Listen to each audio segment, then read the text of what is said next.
Hello, this is Ollie, the developer of DrawingBot v3. In this video, we're going to look at some of the Streamlines pathfinding modules. So the Streamlines pathfinding modules are used for generating evenly spaced lines based on image density, which will follow a given direction, pattern, or follow the natural direction of the image. And it's important to remember that streamlines do not overlap. So they form an even distribution over the image and they don't cross over one another.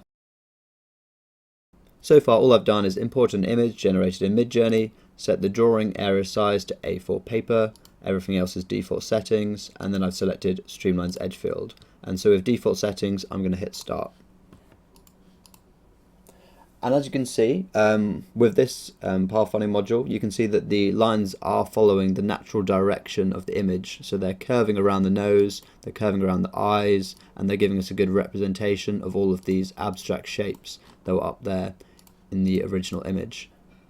Next, we've got Streamlines flow field, and this doesn't follow the natural direction of the image, but instead follows a flow field, which is essentially a noise field that can create these beautiful patterns that kind of move across the image. And I'm sure a lot of you will already be familiar with flow fields, so we'll come back to that one a little bit later. And then finally, we've got Streamlines super formula. We'll get into what a super formula is a little bit later, but essentially it can generate another style of pattern, but this time the pattern can have a start point and kind of grow out from a certain position. Now we're back to default settings with Streamlines Edge Field, and I'm just going to go through some of the settings in the Streamlines category to begin with. To start with, we have two very self-explanatory settings, minimum and maximum spacing. Often I don't really mess with the minimum spacing too much, I leave it about 1. If you increase it too much, say to 5, you're going to see a massive loss in contrast in the final image. And this might be what you want for some applications, but in general you're going to lose too much detail by increasing the minimum spacing. So I'm going to put it back down to 1 and then run it back to default settings again.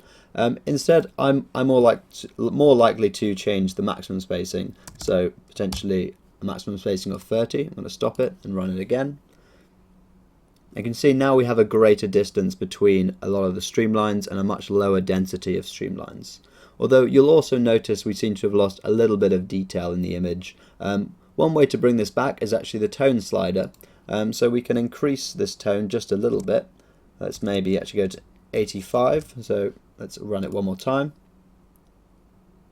And you can see what that does is it brings back some of that detail, but we're still getting that spacing. And that is basically because the tone slider controls essentially whether it's going to favor the minimum spacing or the maximum spacing. So a tone of 50 is essentially a linear interpolation between minimum and maximum. For example, here's another example with tone set to 20, and as you can see, we're really taking out a lot of contrast from the image. So you can see what the tone slider is doing. Now it's favoring the maximum spacing. So essentially the tone slider is controlling whether you're favoring the minimum spacing or the maximum spacing, and obviously by favoring the minimum spacing you're getting darker areas, more detail, but more contrast as well. Now I'm back to default settings again. So that's minimum, maximum spacing and tone. Now we're going to look at the length. So the minimum length is going to control, it's actually going to filter out some of these smaller lines. So if we zoom in, we can see there's a lot of quite small lines which are going to add a lot of more work for our plotter. We can actually just filter these out by increasing the minimum length. So we've increased it to 8 here, bearing in mind that that is proportional to the length of your pen, the pen width. So as you can see, a lot of these shorter lines have now been filtered out completely. And if we increase it even more, we're going to filter out even more of these shorter lines, and we're going to end up with a very different kind of style, much looser. It's not as good a representation of the image, but it is another style to play with. So that's the minimum length.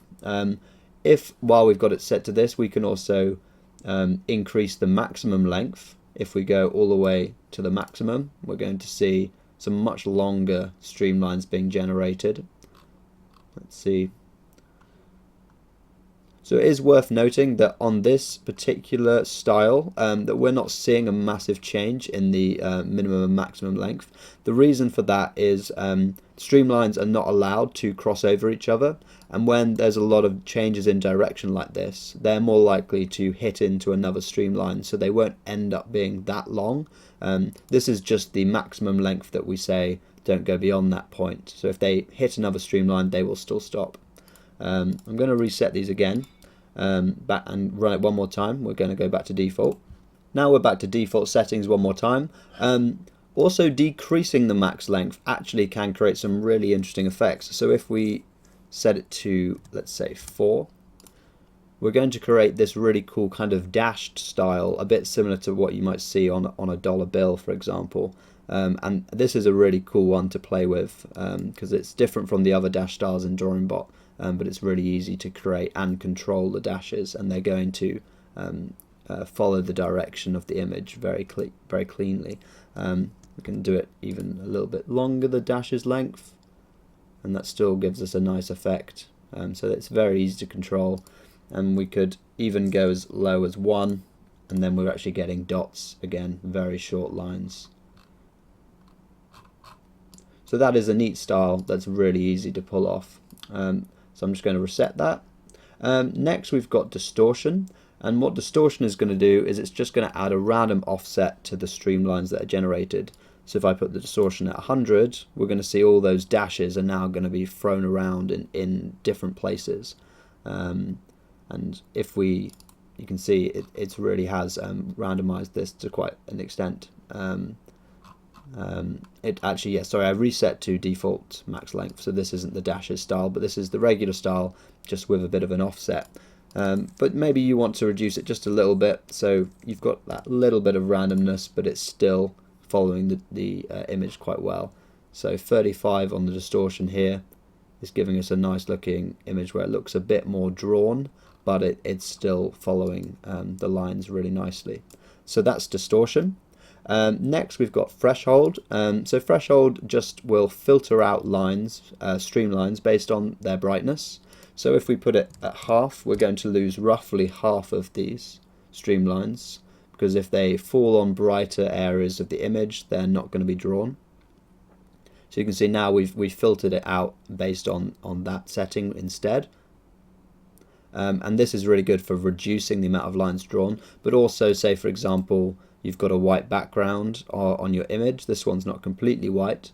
If we, let's say for this image, if we set it to 225 instead.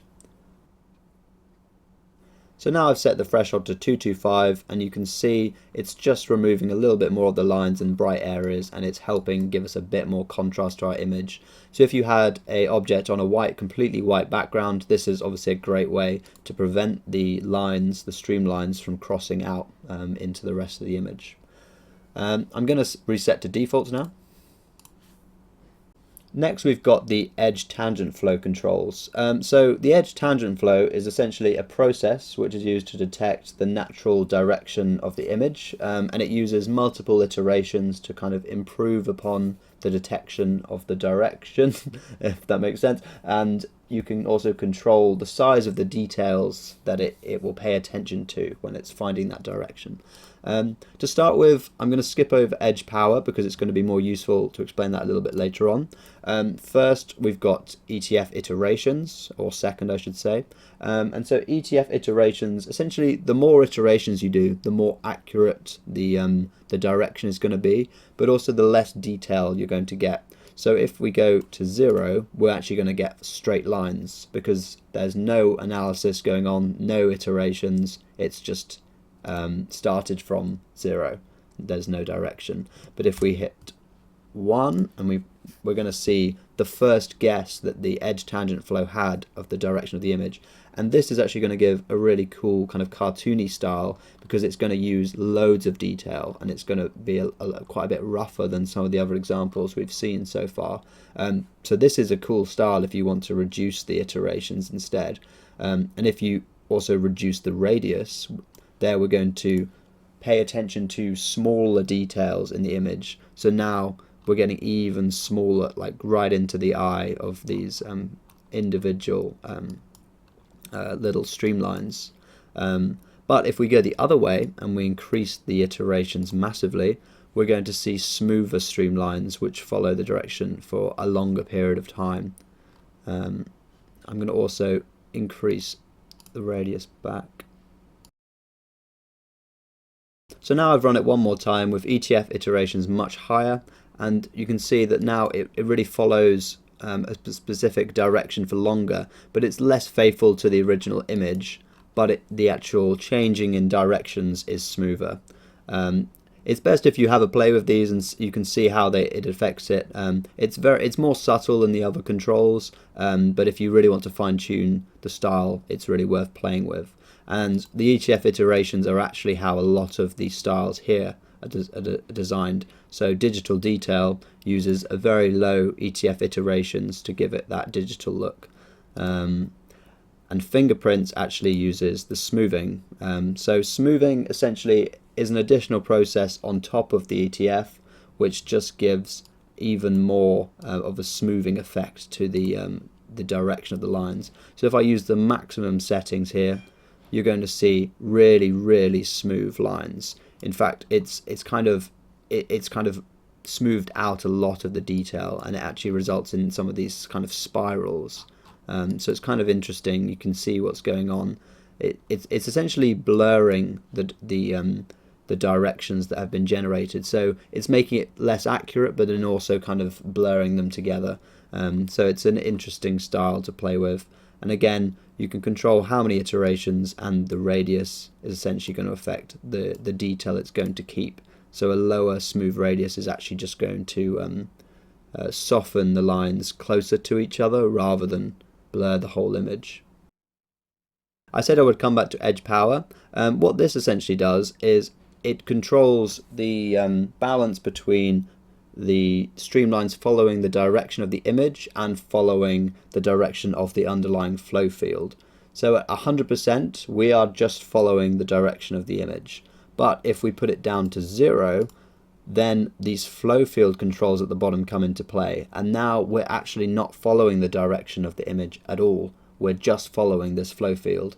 But if we put it, say, to 50, we're going to see something interesting happen, which is we're going to see the edge field fighting with the flow field to produce the results. So actually what happens is you get this really cool effect where in areas where the direction is strong, you're going to see it is still going to follow kind of around the nose, around the eyes, but it's got this other kind of pattern going on, and it creates these really cool effects. And maybe you can even see it better if I reduce the max length again. So if we put it down to 4, now you can really see that it is still following the direction of the image, but in areas where it's not, it's really just following the flow field. So the flow field controls, you can play with the edge power to control whether you're leaning towards the flow field or leaning towards the direction.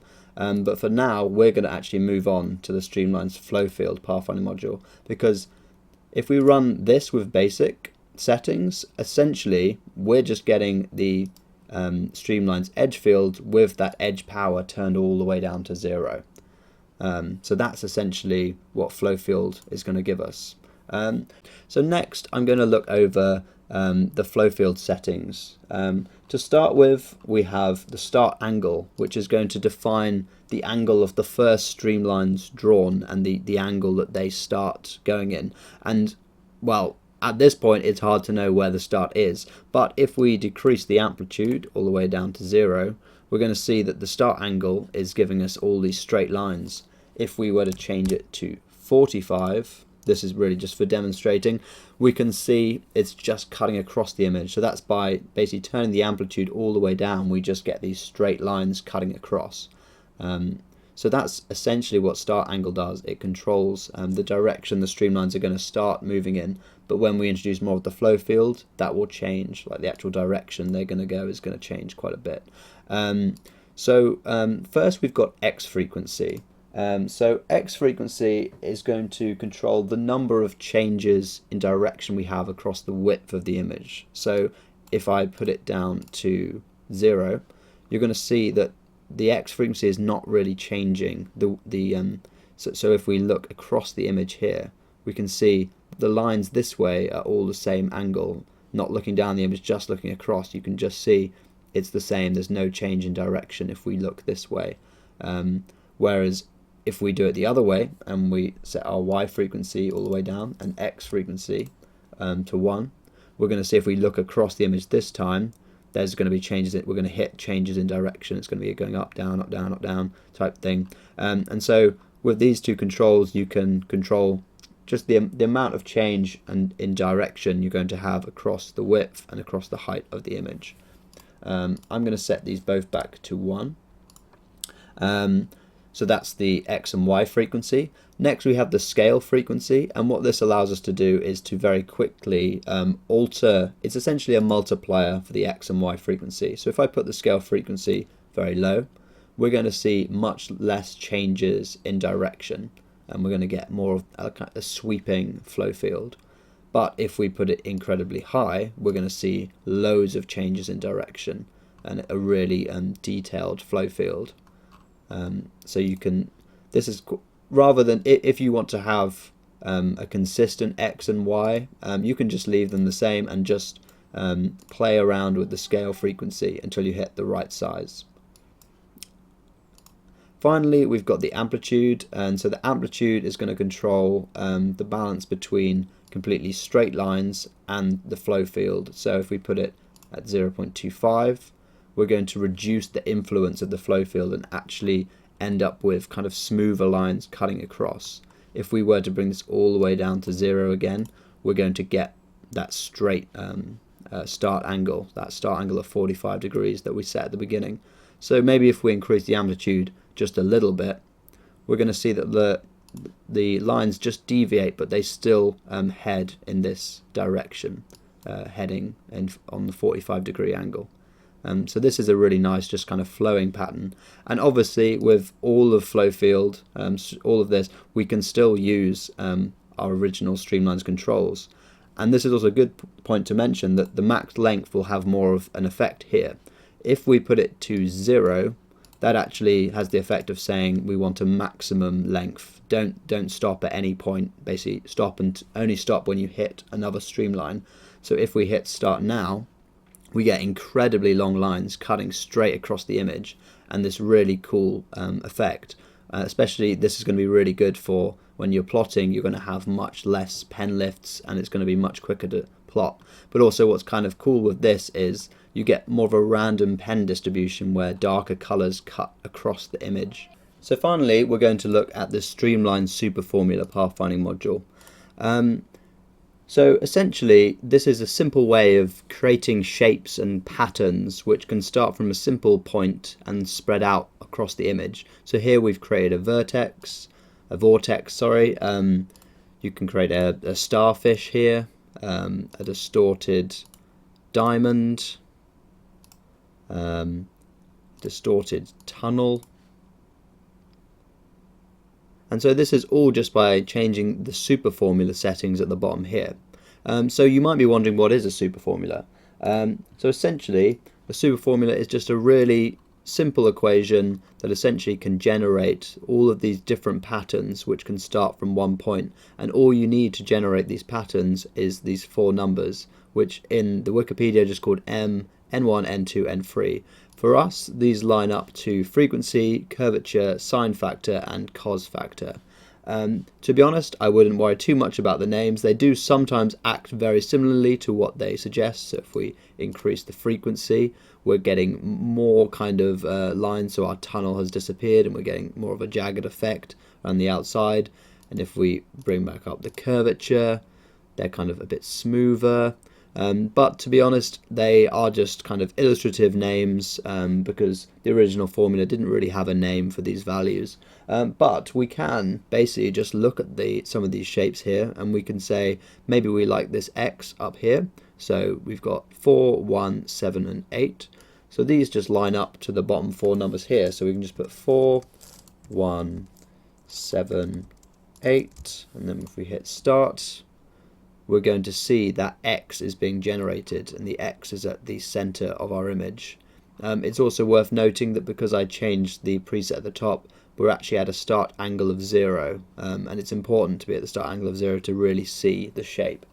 If we go away from the start angle, we're essentially offsetting the direction of each line on the shape. So at an angle of 45, we've kind of lost that X. We're kind of seeing the inverse of it. If we go to 90, it will kind of see the X a bit, that you're getting the crosses, but it's not as clear. So we really need to go back down to 0 if you want the shape you see. So a bit like the starfish preset, if you want the shape to kind of grow out from the point, you should keep the start angle at 0. We can do it again for another shape, so maybe this other star here, we've got 16, 0.5, 0.5, 16 again. So again, those go into the bottom 4 here. Hit run again, and there you can see that star is at the center of our image. So you can have a play with these settings, and I'll show you a quick trick to generate some other stars later. The final settings worth mentioning are the center, X and Y. So if we put the center at 0, that's essentially the percentage. So 0 is at the left, 50 is in the middle, and 100 is on the right. So there we've moved the star to the left, and this is kind of cool because you can have these stars cutting across in a more predictable way, and you can kind of position it where you want. So we could position it at the bottom right of the image, and we just have this star growing from that bottom corner. We can also increase the scale of the shape, so you can see here that we're getting, if we zoom in here, we're getting a lot of changing direction because the shape is quite small at the center there. But if we increase the scale all the way to 20, we're going to see that the changes in direction are much less frequent, and essentially we've got a much bigger star at the center which it's all growing from. So that's by increasing the scale.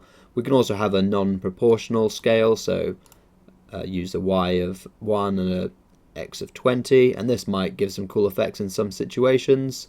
But again, like the flow field, you can see on the Y-axis we're not getting that much change in angle, but on the X-axis we're getting a lot more change in direction. So that essentially covers all of the settings. As I said, the bottom 4 are kind of just names that I've given to them, but they're not super helpful. Really, you should just have a play. And one way to do that is if we disable.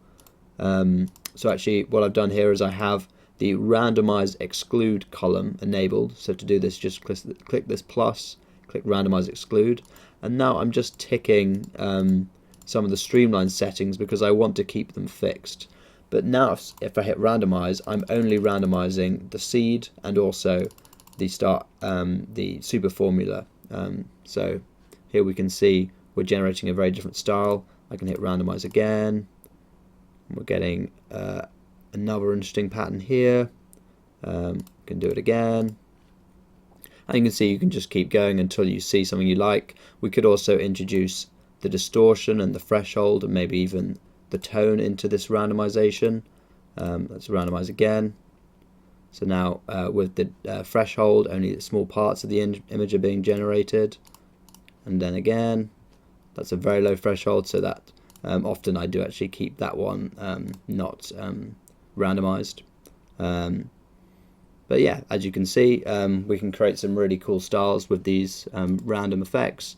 And you can do the same with flow field. So if I go back here, I can enable randomize exclude on all these ones, maybe allow distortion, and then hit randomize.